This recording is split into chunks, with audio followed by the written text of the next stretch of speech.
हाँ जी। आगे सुनना वापस। आना सागर झील का निर्माण करवाया था अर्णोराज ने। आना सागर झील पर जो शाहजहां थे, शाहजहां ने तो संगमरमर की 5 बारेदरी बनवाई है। किसने? शाहजहां ने 5 बारेदरी। बारेदरी का मतलब कुछ भी नहीं है, संगमरमर के 5 दरवाजे हैं, नाम बारेदरी है। दरवाजे कितने हैं? 5 और नाम बारेदरी है उनका। यहाँ पर जहांगीर का नाम आपने सुना होगा। ये जहांगीर ने यहाँ पर क्या बनवाया है? उद्यान। और उस उद्यान का नाम क्या है? दौलतबाग। वर्तमान में कहते हैं सुभाष उद्यान। यहीं पर नूरजहां की जो मां थी, नाम था अस्मत बेगम। अस्मत बेगम ने इत्र बनाने की विधि का आविष्कार किया। आपको एक चीज और बता, भारतीय इतिहास में जहांगीर जो है, ये जहांगीर चित्रकला के बड़े पारखी थे। चित्रकला का स्वर्णकाल कहलाता है भारतीय इतिहास में। किसका शासनकाल? जहांगीर का शासनकाल।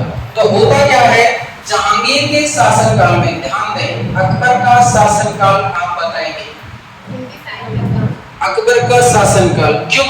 क्योंकि यहां से आप पढ़ेंगे कि अकबर की मृत्यु कब हुई थी? 1605 में।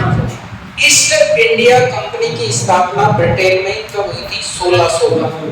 ठीक है, 1600 में हुई। कहा जाता है कि 1605 के आसपास, यानी 1608 में यहाँ पर भारत में ईस्ट इंडिया कंपनी की स्थापना के लिए, या ईस्ट इंडिया कंपनी व्यापार के लिए आती है। तो व्यापार की अनुमति के लिए जहांगीर के शासनकाल में कैप्टन हॉकिंस आता है।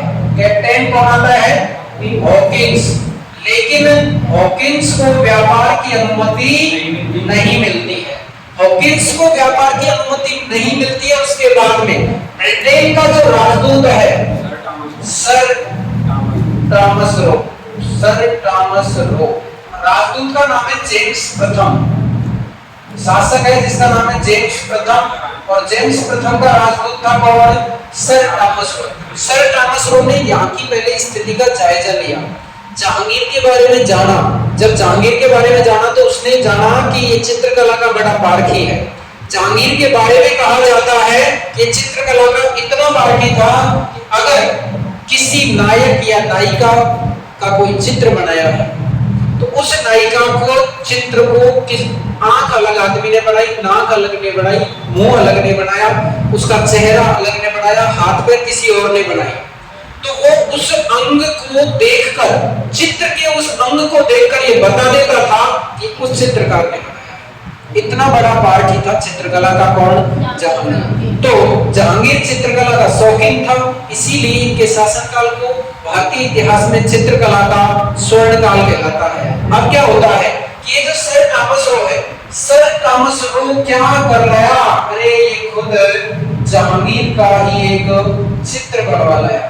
जहांगीर का एक चित्र बनवा लाया। जब जहांगीर का चित्र बनवा लाया तो यहाँ पर जब इस दौलतबाग में जहांगीर बैठा था, तो इसी दौलतबाग में लाकर जहांगीर को अपनी खुद की तस्वीर जब दी तो जहांगीर प्रसन्न हो गया और सर टॉमस रो को सन 1615 में, कब? 1615 में व्यापार की अनुमति दे दी।